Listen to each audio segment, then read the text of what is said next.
It took Ballard most of her shift after roll call that night to write up the final summary report on the Hilton case.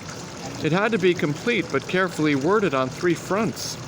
One was to keep Harry Bosch in the clear, and the second was to include Olivas in a way that would be acceptable under lines of command and protocol.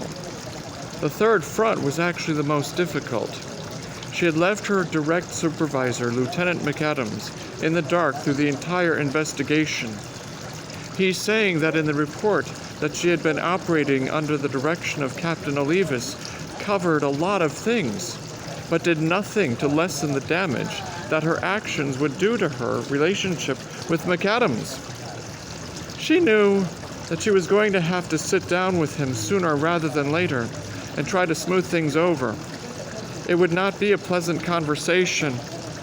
Her only break came when she got up from the computer to change her focus and relax her eyes.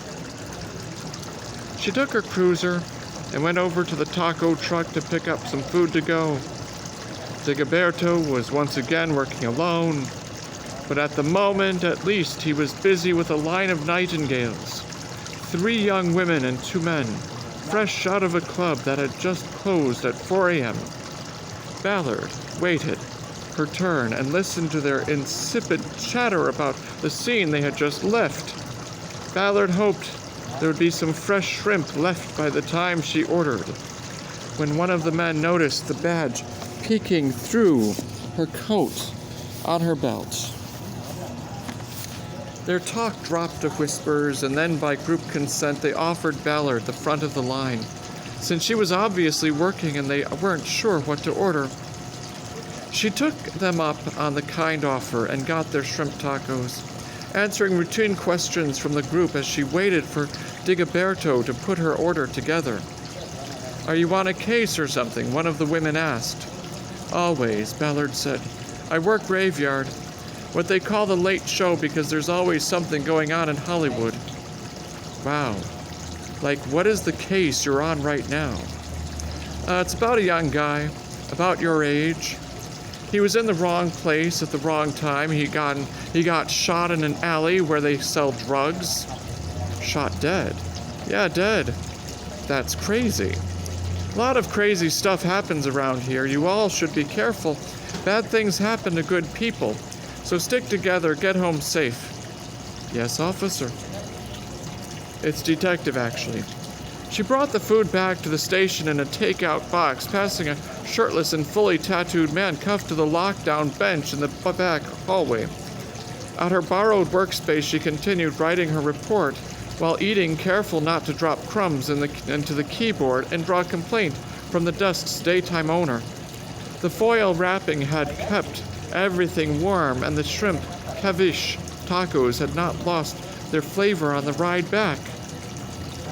At dawn, she printed out 3 copies of her report, one for Lieutenant McAdams, and she put in his inbox along with a note asking for a private meeting, one for herself, which went into her backpack, and the third for Captain Olivas. She put it into a fresh file folder and carried it with her as she headed across the parking lot to her cruiser. Her phone buzzed almost as soon as she pulled out of the Hollywood Division parking lot to head downtown. It was Bosch. "So I have to read about the kid case in the LA Times. I'm so sorry. I've just been running crazy, and then I wasn't going to call you in the middle of the night. I just left the station and was about to try you." "I'm sure of that." "I was." "So they killed his wife." "Awful, I know. But it was her or us, truly." "They going to get dinged for that? Are you?" "I don't know. They fucked up. Nobody was watching the door. Then she came out and it went sideways. I think I'm in the clear because I was just a ride-along. But those guys are probably all getting letters." Bosch would know. She meant a letter of reprimand in their personal files. "At least you're all right," he said. "Harry, I think she was about to shoot me," Ballard said. "Then she got hit." "Well, Then they had it the right man in the OP. Still, we had locked eyes when it happened. She was looking at me. I was looking at her then. You can dwell on it. She made a choice. It was the wrong one. It is Kid talking. He lawyered up and isn't talking. I think he thinks he can sue the city for his wife and get enough money for a big-time lawyer. Maybe your boy Holler. I doubt that. He doesn't voluntarily take murder cases anymore. Got it. So, should I expect a call about my involvement in the Hilton case? I don't think so. I just finished the report and left you out of it.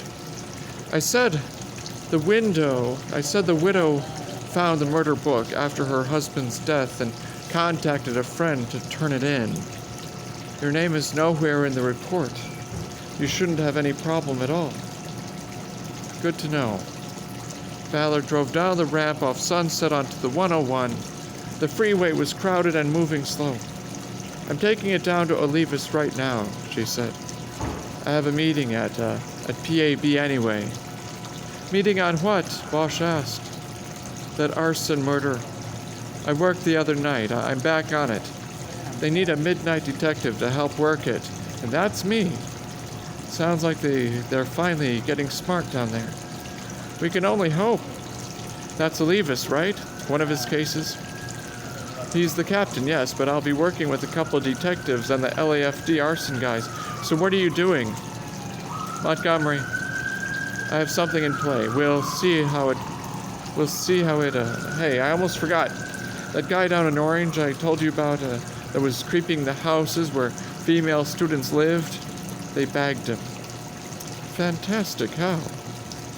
He creeped a house Saturday night but didn't know a boyfriend was staying over. He caught the guy, trimmed him up a little bit, they could then call the police. Good deal. Last night I called one of the OPD guys on it, the guys I gave the heads up to about me watching over Maddie's place.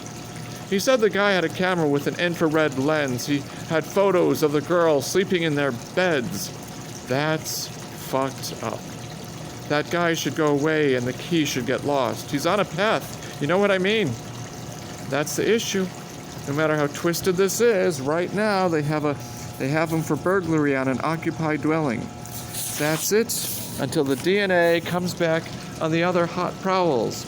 But meantime, their worry is he'll bail out and disappear. Shit. Well, who is he? A student? Yeah. He goes to the school. They think he followed girls from the campus to their houses and then came back to creep the places and take his pictures. I hope they put a rush on the DNA. They did. My guy is going to let me know if he makes bail. The arraignment's this morning and they have a DA who's going to ask the judge to go high on the bail. Did your daughter ever know that you were going down there on Saturday nights and watching her house? Not exactly. It only would have worried her more. Yeah, I get that. The end of the conversation after that, Ballard bailed from the freeway at Alvarado and took First Street the rest of the way into downtown. She was early for her meeting and early for most of the staff at the PAB. She had her pick of parking in the garage beneath the police headquarters. She ended up on the robbery homicide division floor 20 minutes before the meeting time set by Olivas. Rather than go into the squad room and have to endure small talk with people she knew were predisposed not to like her, she walked up and down the hallway outside, looking at the framed posters that charted the history of the division. When she had worked for RHD, she had never taken the time to do so. The division was started 50 years earlier after the investigation into the assassination of Robert Kennedy revealed the need for an elite team of investigators to handle the most complex, serious, and sensitive cases, politically or media-wise. That came up. She walked by posters displaying photos and narratives on cases ranging from the Manson murders to the Hillside Stranglers to the Night Stalker and the Grim Sleeper. Cases that became known around the world and that helped cement the reputation of LAPD. They also established the city as a place where anything could happen, anything bad. There was no doubt, an esprit de corps, that came with an assignment to the RHD, but Ballard, being a woman, never felt fully a part of it, and that had always bothered her. Now it was a plus, because she didn't miss what she'd never had. She had talking from the elevator alcove and looked down the hallway to see Nuccio and Spellman, the arson guys from the fire department, cross the hall and go through the main door to RHD. They, too, were early, unless Olivas had given them a different start time for the meeting. Ballard stepped through another door, which led into the opposite end of the squad room. She headed down the main aisle, passing more historical posters and some movie posters until she reached the Homicide Special Unit and the War Room. She entered, hoping that Nuccio and Spellman were the first to arrive and that she could talk to them before Olivas and his men got there. But it didn't work out that way. She knocked once and entered the war room, only to find the same 5 men who had been there last time sitting in exactly the same positions. That included Olivas. They were in mid-discussion, which ceased the moment she opened the door. Since everybody was at least 15 minutes early, Ballard took that as a confirmation that Olivas had given the men an earlier start time, perhaps to discuss what to do about her inclusion in the case before she arrived. She assumed that would largely mean Olivas directing the other investigators to keep her at arm's length. It would be something she needed to redirect. Ballard, Olivas said, "Have a seat." He pointed to a seat at the end of the rectangular table. It would put her opposite him, with the 2 LAFD guys to her right and the 2 RHD guys, Drucker and Ferlita, to her left. On the table was a murder book with very few pages in it and a few other files, one of them thicker than the murder book. "We were just talking about you and how we're going to work this," Olivas said. "Really?" Ballard said. "Before I got there, nice. Any conclusions?" "Well, for starters, we know we have you out there in Hollywood working the late show, so trolling for witnesses is still important. I know you did a couple of sweeps out there already, but people in that world come and go. It would be good to hit that strip again. Anything else?" "Well, we were just getting started." "Well, could we start then with an update on where we are on the investigation? What happened with the bottle I gave you guys?" "Good idea. Scrapyard, why don't you summarize where things are?"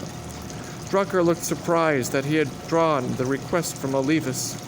He opened a file on the table in front of him and reviewed a few things in it, probably to gather his thoughts before speaking. "Okay, on the bottle," he said. "We took it into Layton's as suggested and they did get a 12-point match to a thumbprint off the victim, Edison Banks. So we are good there. We went out last night to find the bottle collector you got it from, to re-interview him and see if there was anything else to glean from him now that we have confirmation on the bottle.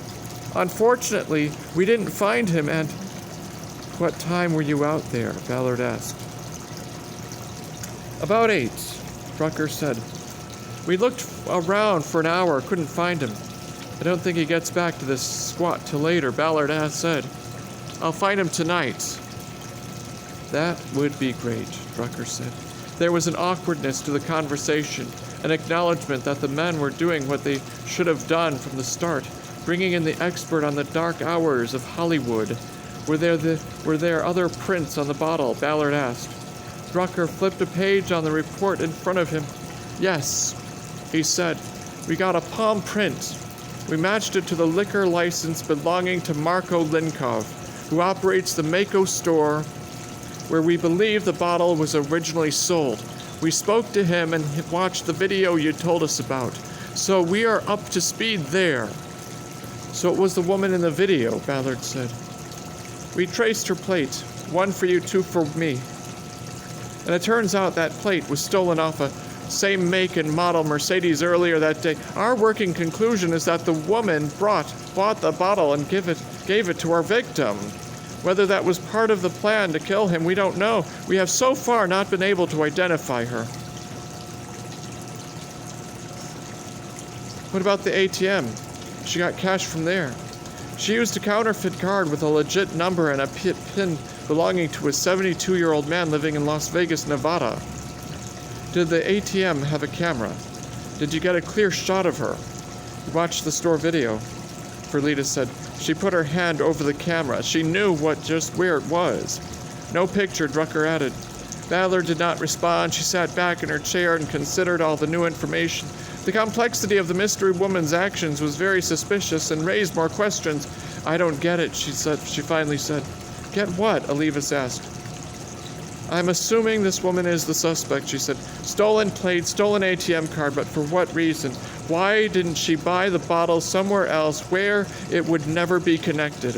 Who knows, Nuccio said. It's like she wanted to be seen but not identified, Ballard said. There's a psychology there. Fuck her psychology, Drucker said. We just need to find her. I'm just saying, if we understand her, maybe it helps find her. Ballard said, whatever, Drucker said. Ballard let him have his moment before pressing on. Okay, what else? Shay said.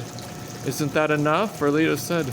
We've had the case 2 days and most of what was spent catching up to you. And you wouldn't have what you have if not for me, Ballard said. What about the victim and the probate case? Is that a copy of the file? She pointed to the thick file on the table next to Drucker. It is, he said. We've got through it a couple of times and haven't found anything that links up to this. One of the few cases where you feel it in your gut, but there's no evidence of anything. Can I take that then? Ballard asked. I'll give it a read while I'm in the car tonight watching for the bottle man. Then I'll be as up to date on this as everybody else. Drucker turned to Olivas for approval. Of course, Olivas said. We'll make you a copy. Knock yourself out. Has anybody talked to the Banks family? Ballard asked. We're going down to San Diego today to interview the brother, Drucker said. Wanna come? Perlita asked, a debating tone in his voice. I'll pass, Ballard said. Sure you two can handle it.